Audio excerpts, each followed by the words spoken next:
I will never forget that Christmas Eve. The chandeliers sparkled, the champagne flowed, and I sat in the corner in a borrowed suit, pretending I belonged. Then my son raised his glass and told a room full of executives that he gave me $8,000 every month, as if I were some treasured old man living comfortably thanks to his generosity. His wife, Olivia, smirked and added, "He deserves it." My hands clenched around the glass. Because I knew the truth. My fridge held nothing but a half-empty jug of milk. My car coughed smoke every morning, and I was eating beans to survive.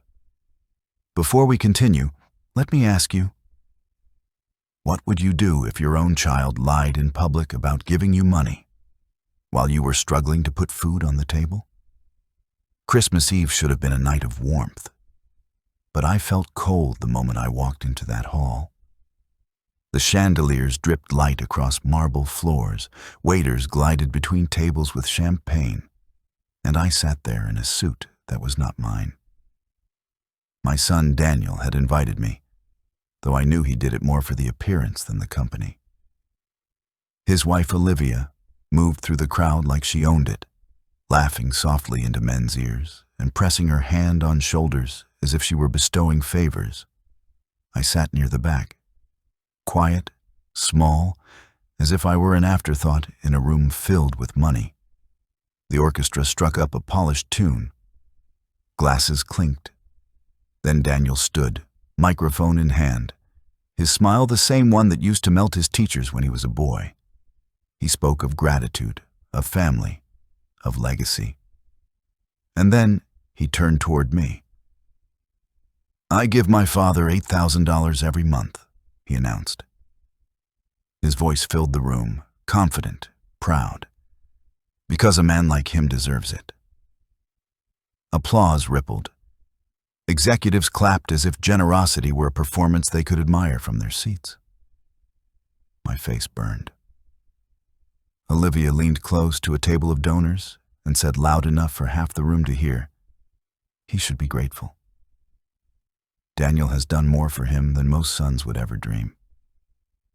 I froze, my glass trembling in my hand. I had no words, because the truth was uglier than anything they could imagine. That very morning, I had opened a fridge that held nothing but half a jug of milk and a wrinkled onion. I had driven here in a rusting Ford coughing smoke at every red light. My paychecks from janitorial shifts barely covered rent, let alone food. There was no $8,000. Not $1 from my son had ever reached my hands. The applause kept going, and I sat in silence, the lie tightening around my throat. When the dinner ended, Daniel clapped me on the shoulder in front of everyone. "See you soon, Dad," he said, smiling like the perfect son. Olivia's eyes cut into me, daring me to speak. I said nothing. I left with my stomach hollow and my pride shredded. The drive home was quiet, except for the wheeze of the Ford's engine. The streets glowed with Christmas lights strung across houses. Families sat warm, behind windows, children bouncing with excitement. I pulled into my apartment complex, the cheapest place I could afford, where the lights above the stairwell flickered and the hallways smelled of mildew. Inside, the silence hit harder. My refrigerator groaned when I opened it, as if embarrassed to reveal its emptiness.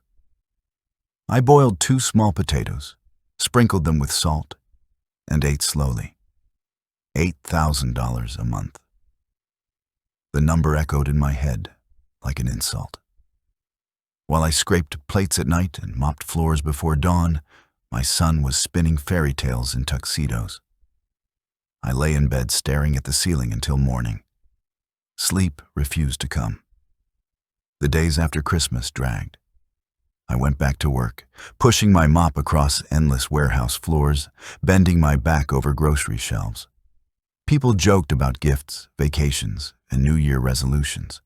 I said little, but inside I burned. Then, something happened that changed everything. At the grocery store, while stacking cans, I overheard two men in suits talking near the front counter. One of them mentioned Daniel's name, laughing about his generosity with his old man. My jaw tightened. I ducked my head, pretending to be busy, but their words cut deep. My humiliation was spreading beyond that party. People actually believed my son was paying me. That night, I went digging. If Daniel was moving money in my name, there had to be papers somewhere. I pulled out an old shoebox where I kept my mail, bills, and scraps I never threw away. For hours, I sifted through them. Then I saw it. My name printed on a tax document I had never signed. The letter claimed I was a dependent supported by Daniel Grant. My hands shook. I read it again and again. Dependent. That word slapped me in the face. To him, I wasn't a father. I was a tax write-off. I started looking deeper. I checked the mail pile again. And there it was. Copies of checks. Not to me. They were written to a name I recognized all too well. Olivia's maiden name, S. Torres. The amounts were exact, $8,000 each month. My pulse pounded in my ears. My son had told the world he was giving me money. But in reality, he was funneling it to his wife. And he had turned me into a deduction, a puppet on his balance sheets. The betrayal wasn't just a lie. It was theft, fraud, and humiliation rolled into one. I sat back in my chair, the papers spread out on my table like evidence from a crime scene. I felt sick, but underneath the sickness was something stronger. I had stayed silent at Christmas, but silence had given them power. This time, I would not be quiet. The words hung in my mind like a vow as I stared at the papers scattered across my kitchen table. The copies of checks to Olivia's maiden name, the tax letter that called me a dependent, the forged generosity my son had paraded at Christmas. These were not just insults. They were weapons. He had used my name to build an image, and in return, I had been left with nothing but beans and cold floors. I sat back in my chair and forced myself to breathe.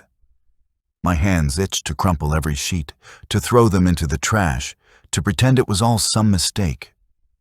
But anger has a way of clearing your vision. I gathered the papers neatly, slid them into a folder, and set it on the chair across from me. It looked like another person sitting there, silent but solid. For days I lived in two worlds. By day, I mopped floors and stacked shelves. By night, I spread documents across my table, tracing lines, dates, signatures. My eyes burned, my body ached. But the more I looked, the more the truth sharpened. Each month, $8,000 had been siphoned not into my pocket, but into hers. Sophia Torres on every line. And those so-called trust accounts Daniel bragged about, they did not exist. They were shells, excuses, paperwork arranged to make theft look like care. I knew I needed help. Alone, I was just a tired man with a folder. With the right people, I could be something more. It began with Maria. She was the maid in Daniel and Olivia's household, a woman who had worked there for years, blending into the walls the way I had blended into warehouses. One night, she called me quietly. Her voice trembled, but her words were clear. "Mr. Grant," she whispered. "I should not say this, but I have seen Olivia sign checks in your name." I thought it was odd, but she said it was family business. And once, I saw a folder on her desk. It had your initials on it, RB, but the letters were attached to numbers I never understood. I sat there in silence, the phone hot against my ear. Maria risked everything by telling me that. If Olivia discovered her disloyalty, she would lose her job in an instant.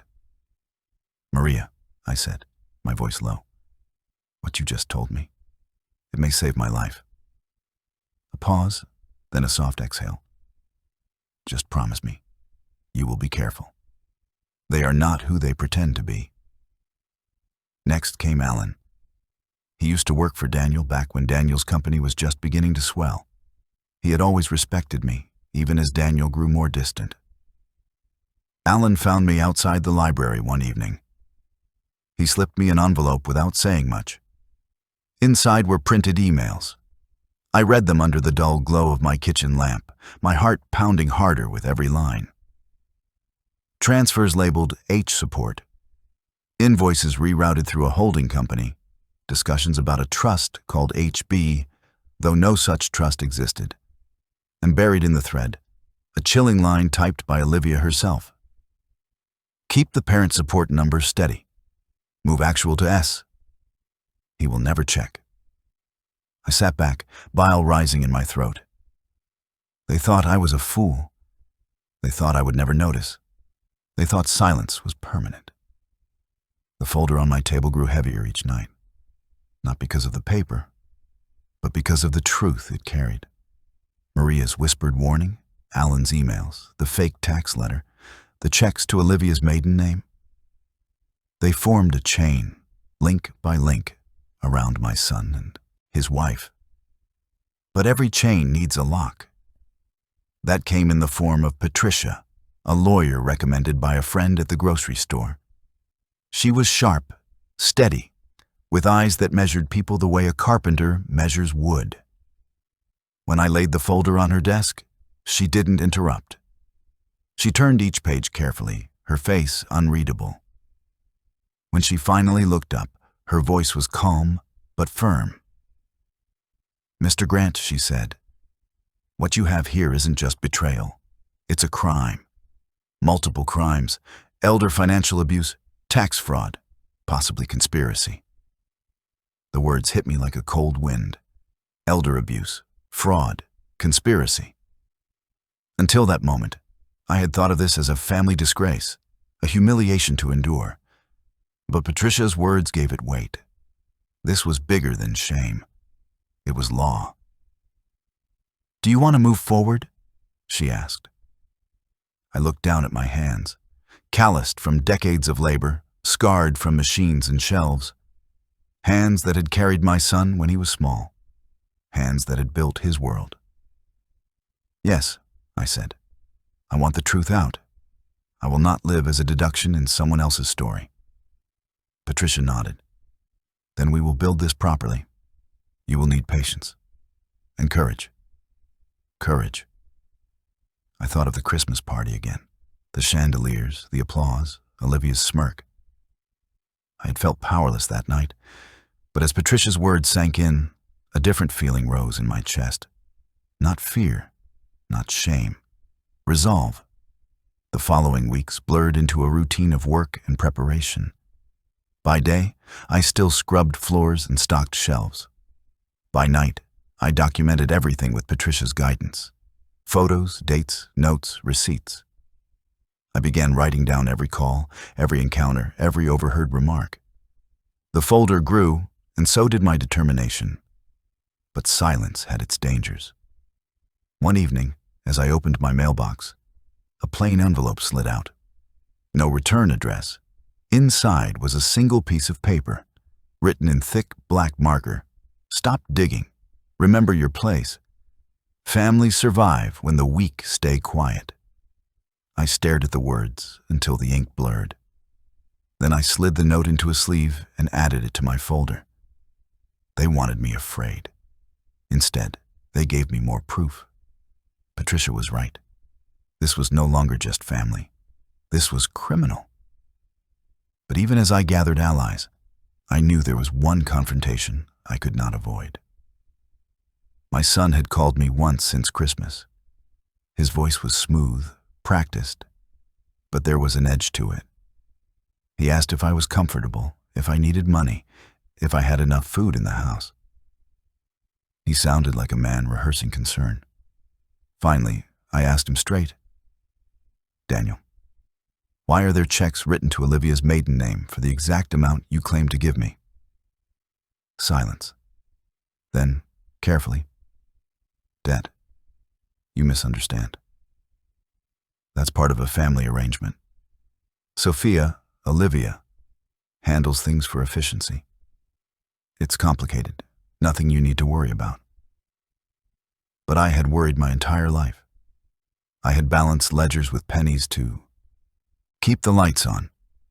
I knew the difference between numbers that fed mouths and numbers that fed lies. "Daniel," I said, my voice steady, "I am not confused. I know exactly what $8,000 looks like, and it has never come to me." He tried to laugh it off, but his laugh was thin, hollow. Finally, he said we should meet in person. "Face to face," he said, "and clear this up."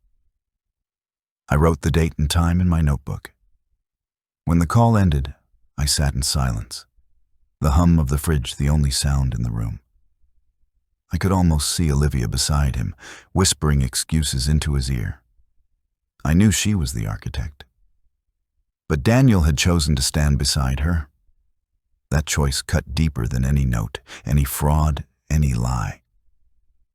And yet, as I closed my notebook, I felt something new stir inside me. The kind of anticipation you feel when a storm finally breaks after years of heavy skies.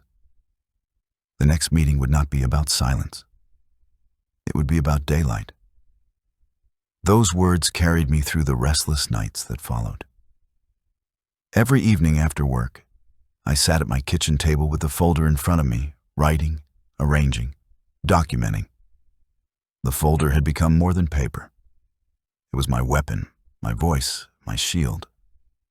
But a man can only carry so much alone. That was when my allies began to circle closer. Maria called again, her voice hushed. "Mr. Grant," she said, "I overheard Olivia yesterday. She was arguing with Daniel behind closed doors. She kept saying, 'If he keeps pushing, we are finished.'" I closed my eyes, picturing Olivia's sharp face twisted in anger. They were feeling the pressure. Good. Then Alan reached out. He asked me to meet him in a parking lot away from offices and eyes. He looked nervous when he handed me a small packet of papers. "I shouldn't even have these," he admitted. "They've been watching me at work. But you need to see them." Inside were emails between Daniel and Olivia. Phrases like HB trust, parent support, and under threshold, avoid audit. Each word was a nail hammered into the coffin of their lies. "Why are you helping me, Alan?" I asked. He shrugged, his voice low. "Because I used to respect your son, and I watched him turn his ambition into a weapon against you. That's not business. That's cruelty. And I can't stand by." His eyes glistened as he walked away. That night, I spread the new documents across the table. It was a family photo of betrayal. Checks, emails, forged letters, threats. I took a picture of the arrangement and stared at it for a long time. Each piece was another stone under my feet. For years, I had walked on shaky ground. Now, I felt something solid forming. Patricia guided me every step. "Organize, document, verify," she repeated like a mantra. "When we step forward, it must be undeniable." But it wasn't just Patricia who gave me strength. Strangers began to find me. You see, I had started writing. Late at night, I typed anonymous posts on small forums and blogs. I didn't use names, but I described what it felt like when lies dressed up as generosity. I described how my son announced to the world that I received $8,000 a month while I went home to an empty fridge. I wrote about checks that never reached me, about signatures that looked like mine but weren't. At first, the posts gathered a handful of views. Then comments appeared. Then more. Soon, dozens of people were writing back. Some said they recognized themselves in my story. Others admitted they had seen the same patterns in their own families. Sons, daughters, in-laws using paperwork and silence as weapons. One night, an email appeared in my inbox with the subject line, "I believe you." It was from a man in Houston. He wrote that years ago, before Olivia had married Daniel, she had approached him with a business opportunity. She drained his savings, then vanished. He had never told anyone, too ashamed to admit he'd been fooled. But when he read my words, he realized he wasn't alone. I forwarded the email to Patricia immediately. She called me within minutes. "This changes everything," she said. "This shows a pattern, not just a single crime. If more victims come forward, the case grows larger than your family. Bigger charges, stronger ground." Her voice carried both urgency and hope. For the first time, I felt the tide turning. But Daniel and Olivia weren't standing still. They pushed back, quietly at first. Another note appeared under my door, this one typed instead of scrawled, "Stop now. Think of peace. Families only survive when the weak parts stay quiet." I slid it into my folder with the rest. They thought fear would shut me down. They didn't realize fear had already lived in me for years, and I was done feeding it. A few nights later, I dreamed of the Christmas party again. The chandeliers, the laughter, the applause. But in the dream, when Daniel said $8,000 a month, I didn't stay silent. I stood and told the truth. That my fridge held an onion and a jug of milk. That my car coughed smoke. That my hands scrubbed warehouses while he bragged. When I woke, I understood. The dream wasn't fantasy. It was practice. Sooner or later, there would be another stage, another room. And this time, I would speak. That moment came faster than I expected. Daniel and Olivia planned an investor appreciation dinner at the country club, the same place where they had staged their Christmas performance. The same chandeliers, the same marble, the same crowd of money and polite smiles. Only this time, Patricia placed a hand on my sleeve as we walked in. "Slow steps," she whispered. "No rush. Your words know where to go. Trust them." Inside, I saw the crowd gathering around Daniel. He smiled, but it didn't reach his eyes. Olivia moved through donors with her usual grace, every gesture saying, "I am in control." But I knew better. Maria passed by with a tray, her eyes meeting mine for just a second. Alan lingered near a column, calm but watchful. My allies were here. I sat quietly, listening, waiting. The band played, plates clinked, the manager joked about short speeches. Then Daniel stepped into the light, microphone in hand. His voice carried smooth as ever. He thanked the investors for their faith, spoke of growth, of milestones, of legacy. The word legacy fell from his lips like it had a soft landing. But he didn't mention family. He didn't mention care. When he finished, the applause came automatically, trained and practiced. And then, before the sound could fade, I rose to my feet. Heads turned. The manager hesitated, then held the microphone out to me. I walked slowly to the front, Patricia's words in my ears. "Trust your words. Keep your cadence." I faced the room and began not with accusations, but with gratitude. I thanked the servers, the staff, the band. I thanked them for making the room shine, for carrying plates without complaint. People smiled politely. Then I told them the truth. I told them I had stood in that very room months earlier and listened as my son told a story. That he gave me $8,000 every month. I told them I had gone home to a refrigerator with only milk and an onion, to a car coughing smoke, to a job that began when others were asleep. The room shifted. Faces tightened. Some leaned forward. I said I had asked quietly about the money and been told that age confuses numbers. I said I had found checks in another name, Letters that turned my life into a deduction. Emails that taught people how to label lies. I let the words hang in the air, like fruit no one wanted to touch. And then, a man I didn't know stood from the back. His voice carried clear. He said he had once known a woman named Olivia Torres, who drained his accounts years ago. He said he had kept it quiet because shame felt safer. But reading my words had made silence feel like poison. He sat down, his hands shaking, and the room turned. Eyes fell on Olivia. Murmurs rose. Daniel stepped forward, trying to regain control, speaking of complexity, of fiduciary duty, of strategies too complicated for the average man. He looked past me, over my shoulder, as if aiming his words at anyone but me. I didn't move. I held the microphone, and I said, "If I am mistaken, prove it on paper. Show me the deposits. I invite anyone here who believes I've received $8,000 a month to join me at the bank."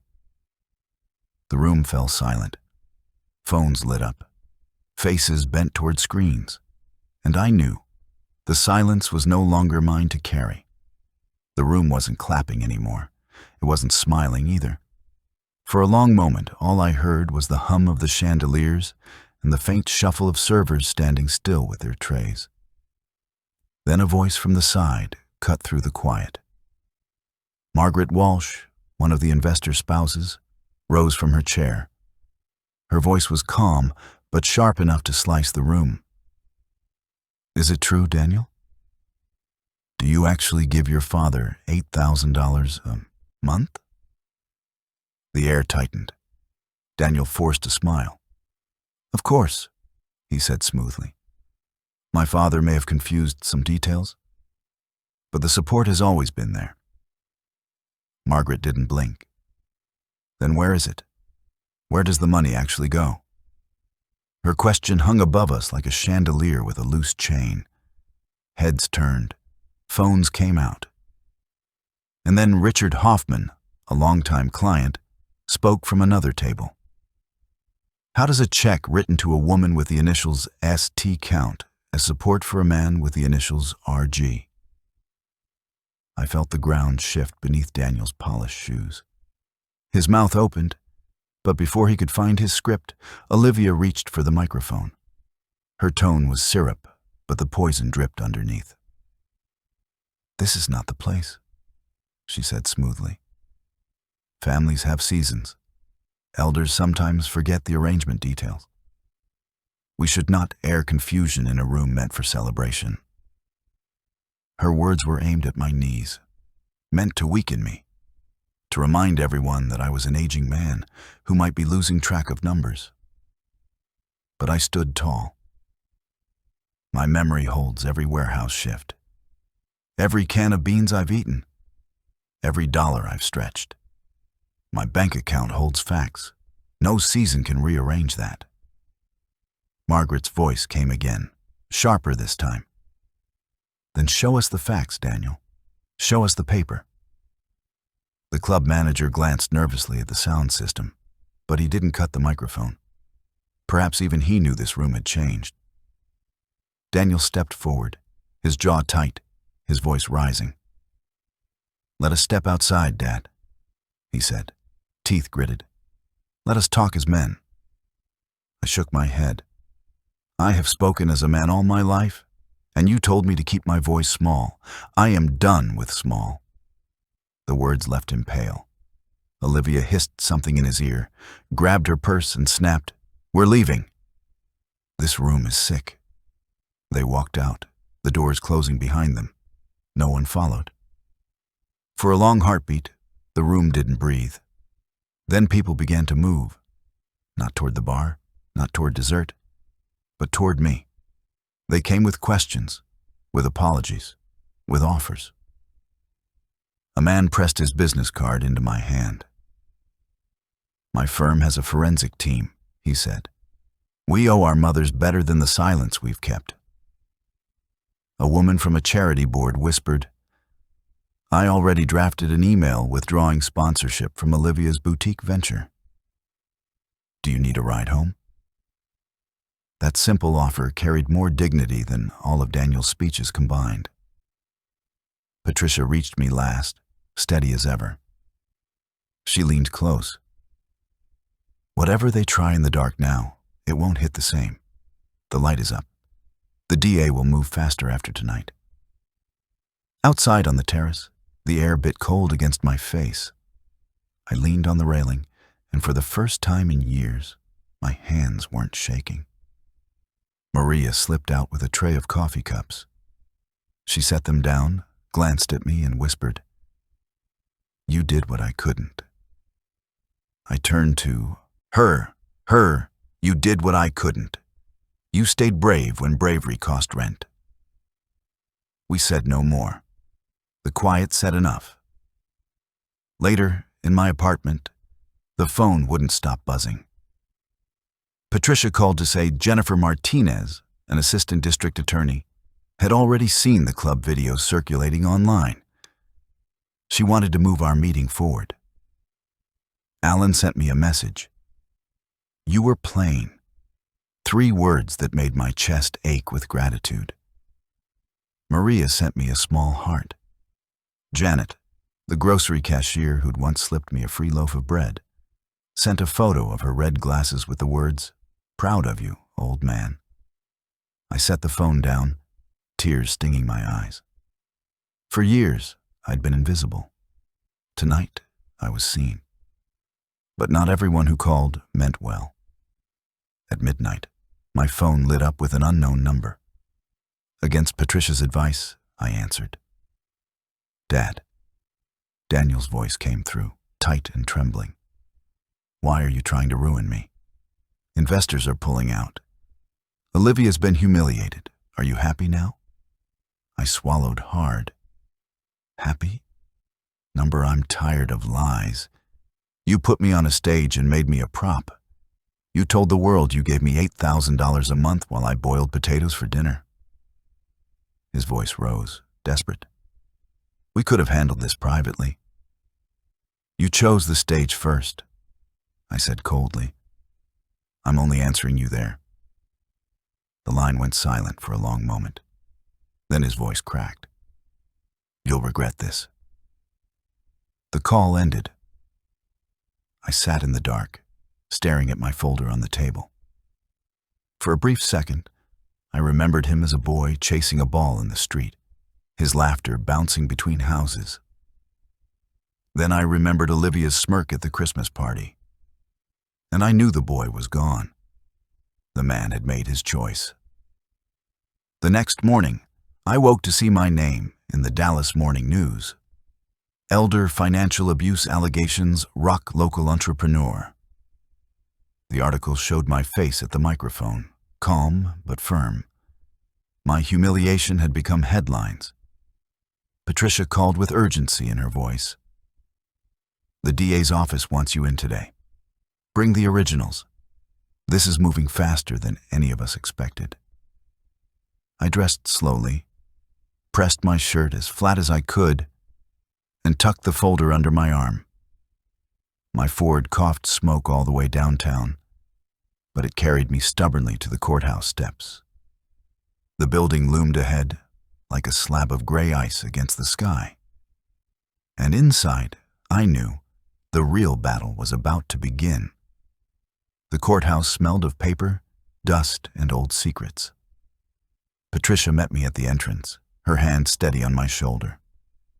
She whispered the rule one more time. Clarity, not anger. Trust the truth. Let it walk on its own. We climbed the marble steps to a plain conference room.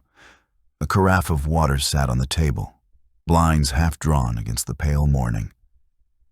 At the head of the table sat Jennifer Martinez, assistant district attorney. She was younger than me, younger than Patricia, but her presence filled the room. Her hair was tied back, her eyes sharp and unflinching.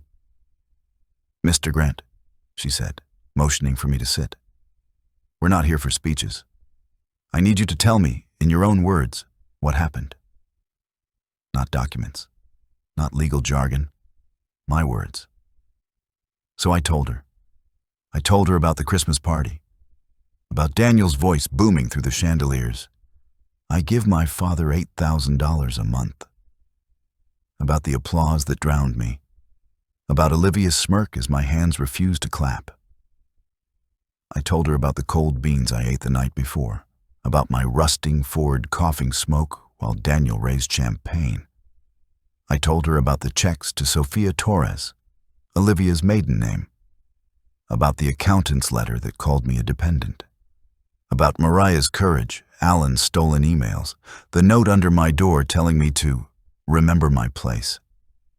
I told her everything. Jennifer didn't interrupt. Her pen moved occasionally, but her eyes never left mine. When I finished, silence filled the room until it became almost unbearable. Then she asked one question. What do you want from this? The weight of it pressed on my chest. For a long moment, I said nothing. Then I found my voice. I don't want revenge and blood, I said. I want justice in daylight. I want the lies dismantled. I want the truth recognized. Not just for me, for everyone they've used. Jennifer leaned back in her chair, her expression unreadable. Finally, she nodded. The evidence suggests multiple crimes: elder financial abuse, tax fraud, possibly conspiracy. The scope may be bigger than you realize.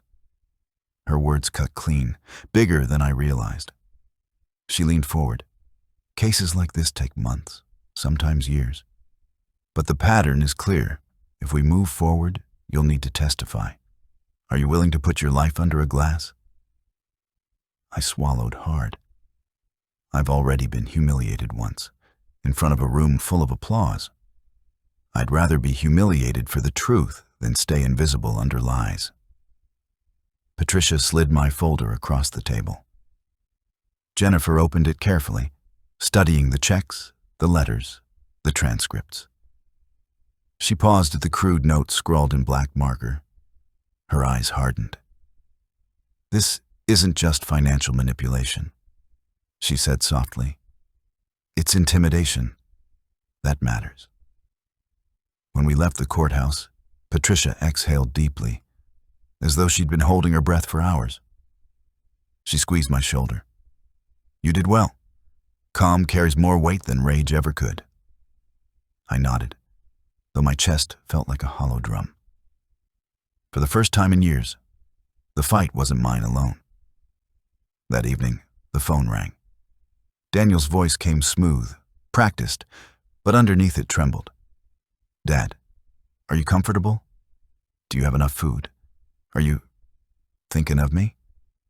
He circled with small talk until I cut him off. Daniel, why do checks written to Olivia's name match the exact amount you claim to give me? The line went silent. Finally, he said, You're misunderstanding. Sophia handles certain things for efficiency. It's part of a broader plan. Trusts are complicated, Dad. Nothing you need to worry about. My voice stayed calm. I've balanced ledgers with pennies. I understand $8,000 just fine. He tried to laugh, but the sound was thin. We should meet face to face. It'll clear the confusion. I agreed, wrote the time and place in my notebook. When I hung up, I imagined Olivia sitting beside him, whispering excuses into his ear, shaping his lies. But Daniel chose to repeat them. That choice cut deeper than any forged signature. The days that followed blurred into fragments. Maria whispered that she'd overheard Olivia shouting at Daniel behind closed doors. Alan said he was being watched at work, but he might have one more set of documents. Patricia updated me. The DA's office had begun issuing subpoenas quietly. At night, I returned to my posts online. I wrote without names but with sharp detail.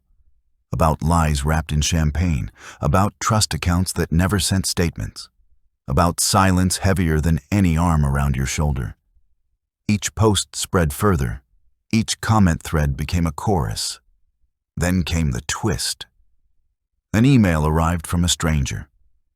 Subject line: I believe you. Inside, a letter from a man in Houston. He said Olivia had once approached him years before Daniel, convinced him to invest in a boutique business, drained his funds, then disappeared. He had never reported it. Ashamed. Reading my words, he realized he wasn't alone.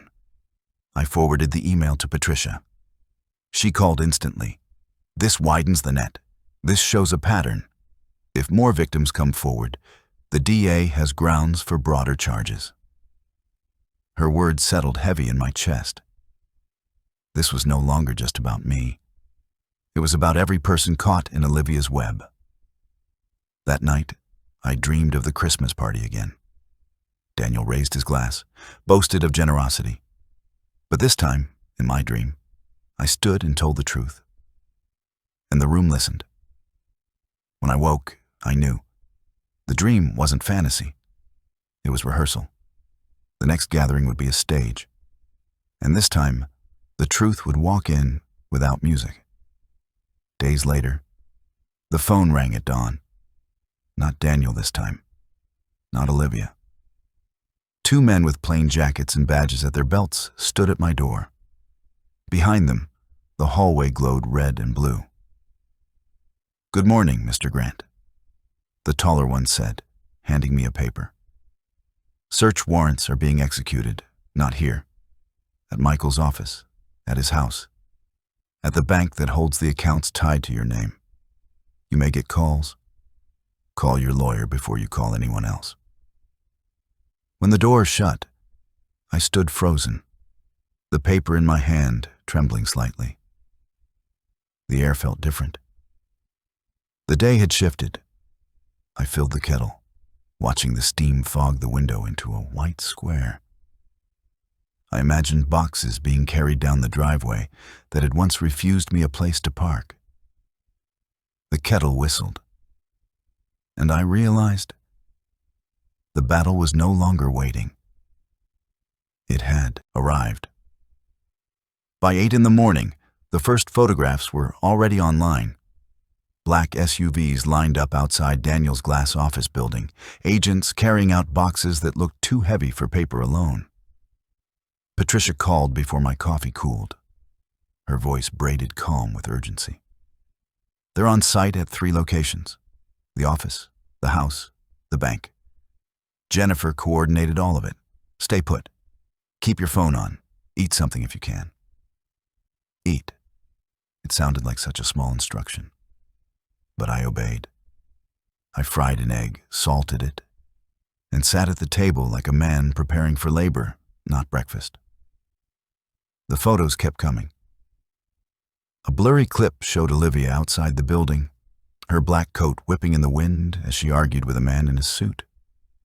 Her gestures were wild, unlike the polished control she usually wore like armor. For the first time, I saw fear bend her posture. Maria texted me just 2 words. "They're here."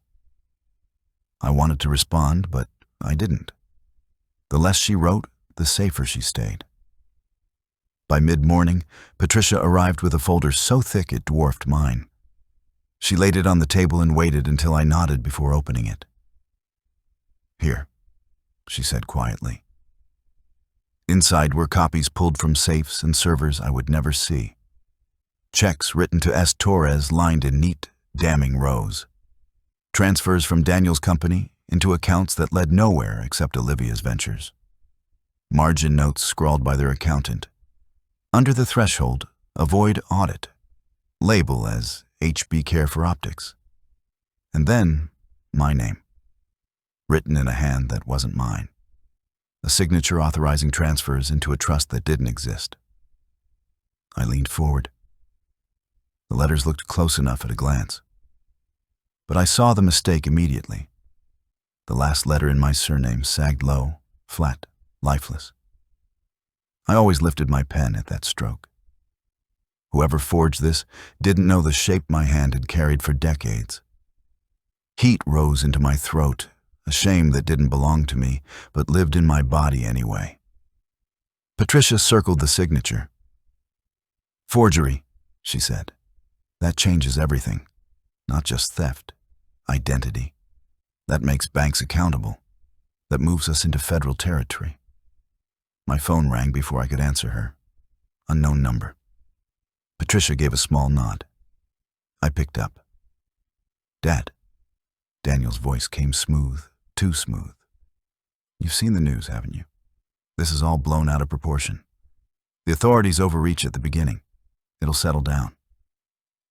I let him circle himself for a minute, then cut him. I saw a signature in my name. It wasn't mine. The last letter was wrong. Silence. 3 breaths. Then, you must be mistaken. Maybe you signed years ago. Memory is tricky.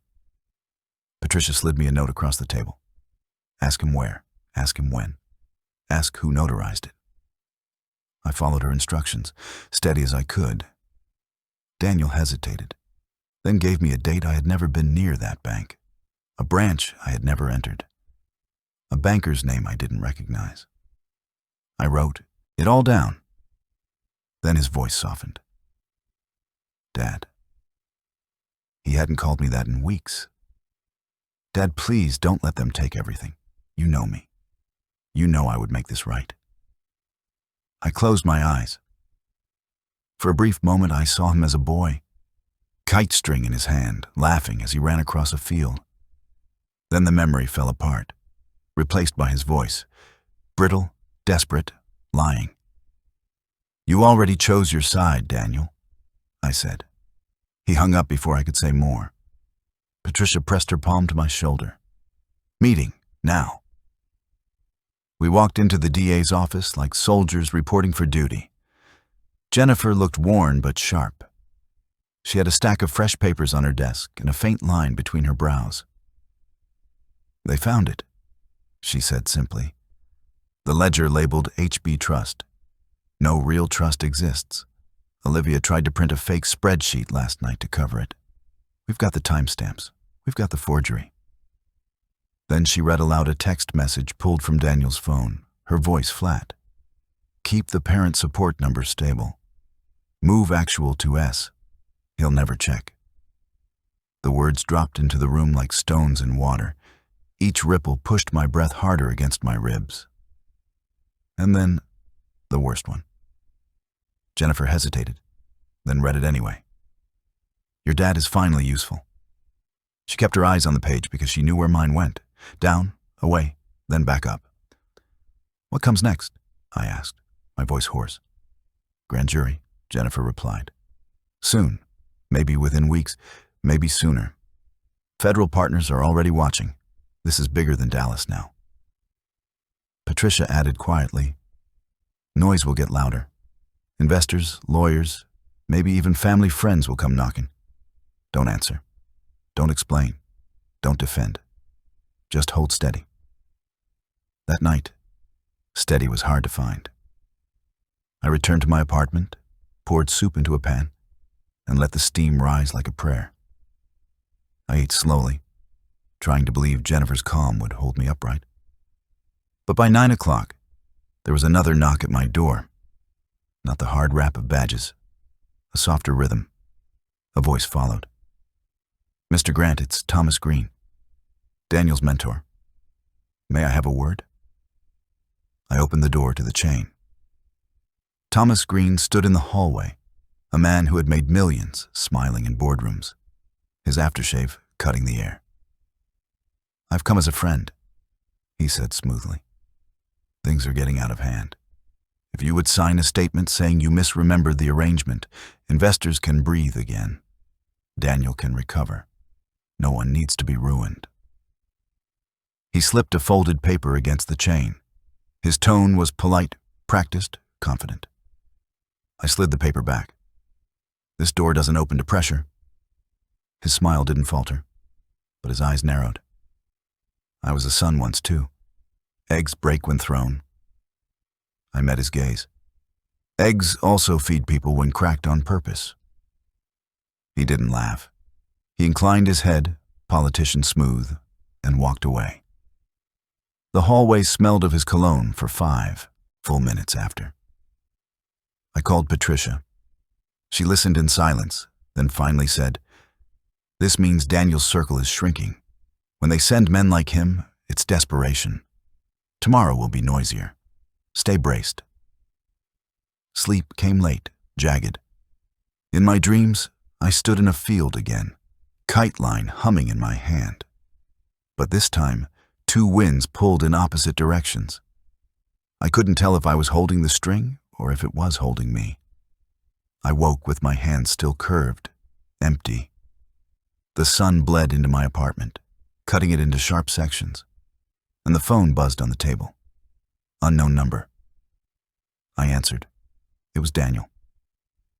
"I need your help," he said, his voice cracked and low. "Sophia's gone. Investors are abandoning us. Without you saying something, I'll go to prison." He paused, then quieter. "Please, Dad. I'm begging you." My throat tightened. The boy in the field tugged at me. But the forged signature, the text, "Your dad is finally useful," and the weight of years pressed harder. I gripped the phone, my knuckles white. And I told him, "No." Silence held the line for a long moment. I could almost hear his breath catching on the other end.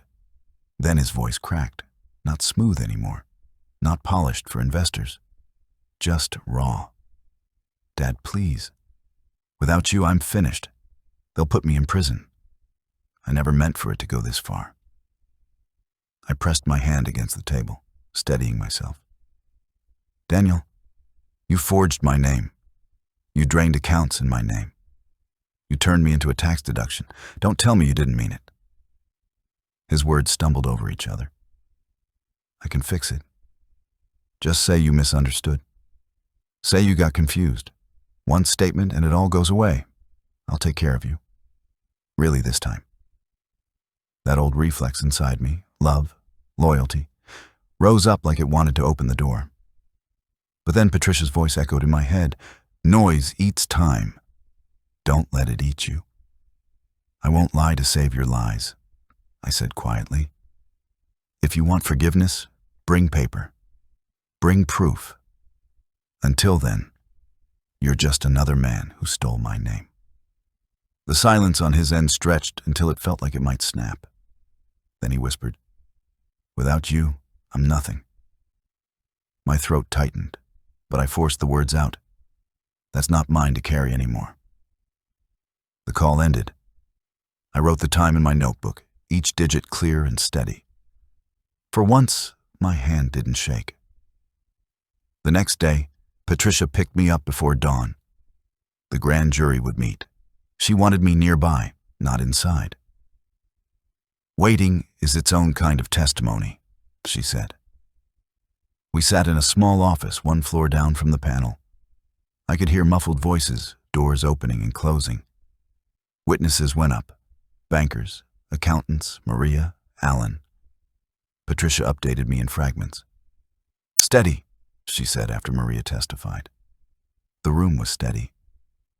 By late afternoon, Jennifer returned with her tired smile. "They've returned bills. Elder financial abuse, forgery, tax fraud, conspiracy. Sealed for now, but not for long." The words hit me like a key turning in a lock. Heavy, final. That night, I dreamed again of the kite. But this time, I wasn't holding the line alone. Dozens of strings stretched into the sky, each carried by someone who had stepped into daylight. The wind hummed through them like a song. When I woke, I knew. Daniel's downfall was no longer a question. It was only a matter of time. The trial began on a gray morning. The courthouse steps lined with news vans and cameras. Patricia guided me through the side entrance, her hand firm at my elbow. "In on the breath," she whispered. "Out on the close." Inside, the courtroom felt like a church before the hymn. Jennifer and her team arranged binders. The defense team sat stiff in tailored suits. And across the aisle, Daniel avoided my eyes. Olivia sat beside him, her face pale but sharp, as if daring the jury to see her differently. The clerk read the charges aloud: elder financial abuse, tax fraud, forgery, conspiracy. Each word felt like a stone laid on the table for everyone to see. Witnesses came first. Bank officers explained signatures. Surveillance footage rolled on a small screen showing Olivia leaving the branch with a folder. The forensic accountant mapped transfers like rivers feeding into Olivia's shell companies. Then it was Maria. She walked to the stand, steady as steel. "I saw checks written to S. Torres," she said. "I saw invoices rerouted, and I sent a warning text to Mr. Grant when Sophia entered the office." The defense tried to shake her. She never blinked. Alan followed. He admitted openly he was disgruntled. "But not about my job," he said firmly. "About theft, about using a father as camouflage for fraud." His voice landed heavy in the room. Then came my turn. Patricia gave my hand one last squeeze as I walked to the stand. My shirt collar felt tight, but my voice stayed calm.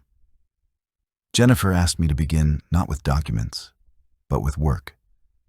I told them about warehouse floors, grocery shelves, years of mops and quiet labor. Then I told them about the night Daniel announced my allowance under chandeliers. The refrigerator that held only a jug of water and an onion. The beans I ate cold while his lie won applause. I told them about the forged signature, the crooked last letter, proof that someone had tried to wear my name like a costume. The defense tried to twist me. "Do you resent your son?" they asked. "I resent lies," I answered. "Do you want him in prison?" "I want truth in daylight. What happens after is not mine to decide."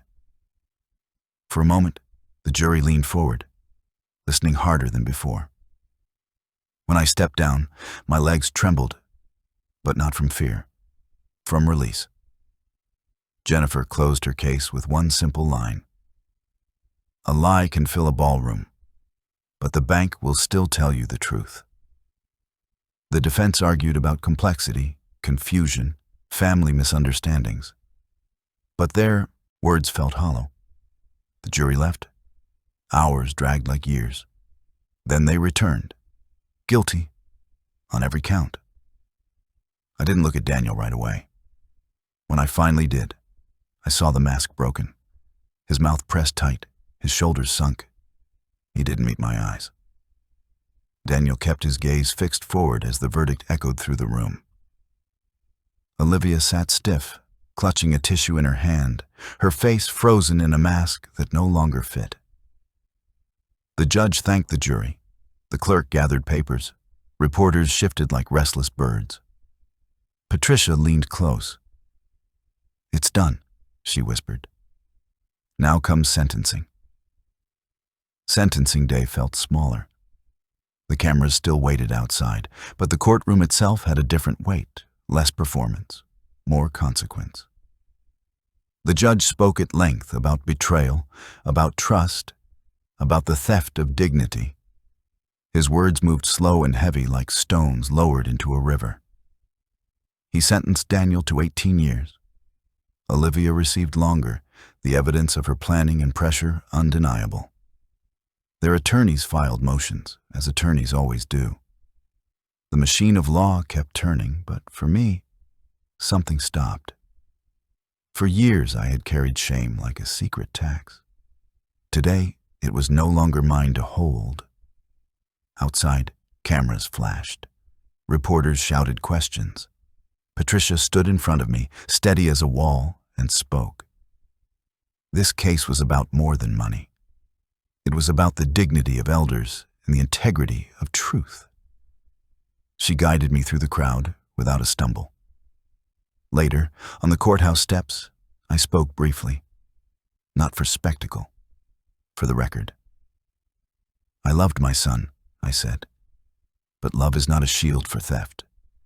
If someone tells a story about care, ask for the paper. A name used without consent is not love." Then I walked away. The civil case settled months later. The amount mattered because money keeps lights on, pays rent, puts food in a cupboard. But it mattered less than the letter that came with it. An apology from a firm, not from a son, but from an institution that had once used my name like a tool. Institutions can say sorry in ways people cannot. I moved into a small apartment with more light and a view of the city's glow at night. I traded my old Ford for a car that started without coughing. I quit the warehouse, then the grocery. For a while, I stayed on the night shift cleaning, because mopping a floor until it shined still felt like a prayer. But one night, I set the mop in its corner, thanked the building, and walked out with a quiet heart. In the months that followed, I began to speak in rooms I had never entered before. Church basements, senior centers, bank conference rooms where the coffee was bitter and the cookies lined up like soldiers. I told my story without names when names would distract. I used names when they mattered. I taught people how to keep notebooks, how to photograph documents, how to ask for paper older than a week. I told them not to confuse quiet with peace, and not to let shame guard lies. Some listened politely. Some cried. Some wrote their own notes in shaky hands. One day, the young reporter who had first written my words in the paper asked me to write a monthly column. I agreed, on one condition. Each piece would end with someone else's sentence, not mine. A chorus, not a solo. Over time, the page filled with voices. A retired teacher confronting a son, a widower reclaiming his pension, a neighbor calling out a scam. Ordinary courage lined up like an honor roll. Olivia wrote to me once from prison. The envelope smelled faintly of perfume. She said she was working with a counselor, that she saw now what she had done, that she hoped for forgiveness. I wrote back. Forgiveness, I told her, is not a switch. It is a field. Some days you can cross it. Some days you can only stand at the fence and look. I hoped she would build something honest in the place she now lived. Daniel never wrote. I never wrote to him. That was a different field, one I could only visit in my mind. Some days, I opened the gate and stood there, remembering a boy with a kite. Other days, I left it closed. Both were true. The first winter after the verdict, I gathered with friends in a community hall that smelled of soup and old wood. Maria spoke about courage that knows the price of rent. Alan spoke about duty inside a company gone rotten. Janet brought red cups, poured coffee, and made everyone laugh. Margaret said one sentence that I now carry like scripture. We are responsible for the rooms we applaud in. The people who came that night didn't bring applause. They brought their own stories. We listened. Then we clapped, not for victory, but for survival. Now, years later, I sit in my small place with my notebook open. I look at the framed page on the wall, the one I wrote the night before the grand jury. The doors are open now. Let the light do its work. Under it, in steadier ink, I've written a second line. Keep the door from swinging shut. That is the work. Not revenge dressed as justice. Justice itself. Learning to walk without applause. I think sometimes of the boy Daniel once was. Running with a kite string, laughter bright against the wind. I think sometimes of the man he became, face tight with lies. Both are my son. Both will always be. But love does not cancel consequences. Consequences do not erase love. I carry both now, one in each hand, and I do not drop either. I am 59. The suit I wear fits me. The sleeves reach my wrists. The collar leaves room to breathe. I walk into rooms that once turned me into a prop, and I carry my name at the front of my chest like good bread. If you are listening, remember this. If someone performs care in a crowd, Ask how that care touches your real life. If shame is the only thing keeping you quiet, set it down. Shame is a poor guard. Fear is worse. Bring a notebook. Bring your own steady voice. Breathe with the door. In on the open, out on the close. And when the time comes, let the light in. If you liked this story, subscribe and tell us your thoughts in the comments. To hear the next one, click on the box on your screen now.